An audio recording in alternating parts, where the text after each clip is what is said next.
Hello, hello, hello. Today's video is about why did I buy the expandable house compared to the blessing house and or half construction. Someone make a big house for me. So today I'm going to answer those questions.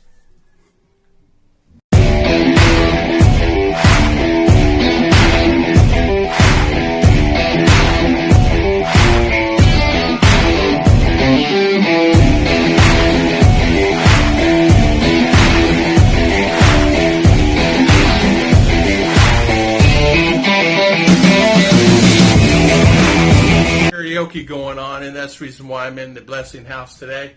I have family over at the other house, and I didn't want to disturb them. So today I want to talk about why did I buy the house, the expandable house, compared to just go ahead and having built the just a standard house. A couple of reasons why. Now I want to say this video goes out to Steve Wallace in USA, Andrea. It goes out to Andrea, Jobelin, Peter T, and another gentleman, I can't remember his name, Sam. These questions were asked me this morning in an email, and so today I want to answer these questions. The reason I did this house, the expandable house, instead of doing this house, if you remember back in the day, there's actually a couple main reasons. Back in the day, whenever they had the storm, the tsunami in China, the only house standing was expandable house. And the reason why I bought that house is it's the only house standing. But before that, what had happened, I looked at a lot of different things. As I looked about how the houses were built and here, how the block was made and the concrete and things like that. So what I did was I went to the town, and I said to myself, I said, well, what benefit would it be to build a house, and how can I do it, and how much can I do it for?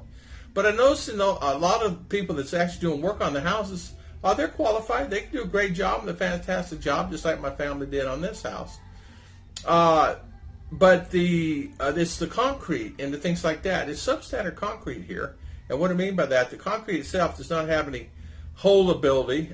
You buy a bag of concrete. It was $4 when I was purchasing that concrete, 180 to 200 pesos, so $4 a bag. And then I would probably say 80 to 100 bags just in this house here. It's kind of flooring and just one little floor, 5 meter by 5 meter. It's a small place. A lot of concrete, man. You think these walls will never fall down, but you know what? I don't know. But anyway, so I bought that concrete, and I did that rebar, all that stuff. And I decided, so, well, what can I do? I was looking at buying a bamboo house. And the bamboo houses were great and fantastic, but I couldn't find, how can I say, I could not find the, anybody built them here locally for me. There was no one here that actually did them. The closest place was 4 hours away. So I said, well, bamboo's out, so block is in until I find something different, block and wood and or steel. I actually looked at the steel situation. Steel is good. It's good to have. And I looked at doing steel. But the steel is cheaper, but there was no welders available in this area at this time. But they were all doing fences, and they were booked up 2, 3, 4 months in advance. So I said, well, the best thing I can do is just go to the next phase, because I kind of wanted to get out of the house I was in. This wasn't horrible. I only paid $50 a month rent. It's a brand new 2-bedroom house. I really enjoyed that house. But I said, well, we kind of got to get out. So Ruth and I decided, I said, well, we'll look at some property and kind of figure it out from there. And so we decided to do a block house first, and figure out what we're going to do, because I just wanted a small house in the beginning, because when they pull power here, you have to pay fees for that power, and the bigger the size house, the more it costs. And so I was looking at the cost factor and things like that. So that's the reason we looked at bamboo and just drop it, put power to it, and go on. And you get a little 2-bedroom bamboo house for less than $1,000 or $1,000 at that time. But we couldn't get it here. It was going to cost more than the house to get it here. And so this one, so I had this one constructed. The family did this. Thank goodness for that, and they did an excellent job on it. I'm really happy about it. In the meantime, I started doing some research online, in that typhoon hit China, and I said, well, the only house standing was that, and I said, let me look into that, and that's one reason why I went down that road. And you know what? It was probably one of the best decisions I ever made, and I'm going to give you a couple of reasons why I said that. I had them send me samples of that, and they sent it here, and I could stand on here, and then 2 or 3 guys stand over here, and we teeter-totter on the steel. And I had them send me a roof, and we've had 20 guys on this roof here. We've had 20 guys on this roof. Over our room, my bedroom, on the other side, the whole 9 yards, because we're putting antennas and everything else up there. Oops. I'm falling in the chair, and the reason why is these plastic chairs, and 245 pounds, 6'2", may cause a little havoc on that little chair. So I'll have to do that. That's horrible. Fall down in the chair. Unbelievable. Hey, excitement in the Philippines. You never know what will happen on Tom and Ruth Stream. So I looked at that. I called them. I got them on the phone. I says, what kind of material are we looking at, and how long to get it here, and how much it's going to cost, and all that. It was a cost factor. Come on. It's always a cost factor. And so they said, well, we can have it shipped there, delivered, and everything for a little less than $12,000. And it was actually less than that. It's about $11,000 and change. And I said, delivered here? And they said, yeah. And it ended up being fine there. So I ordered it, got it here, and got it within the 4 weeks. And it's delivered here, got it up, the whole 9 yards.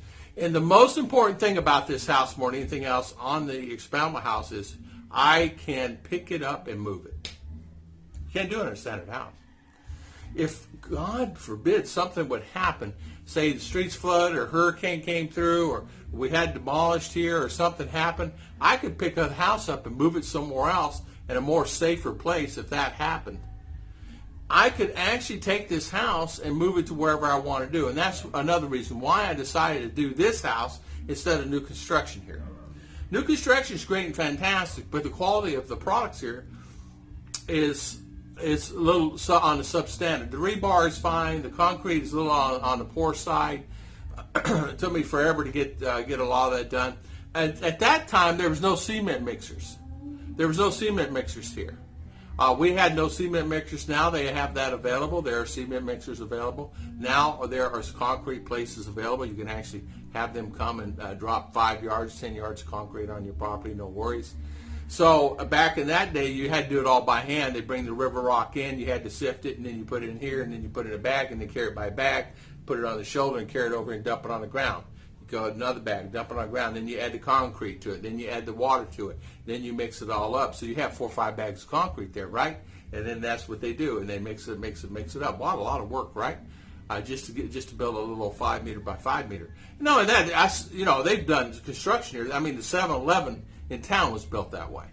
I mean, literally, I'm not kidding. 50 workers and crawling up the high ladders, walking up those high ladders with a bag of concrete on his shoulder.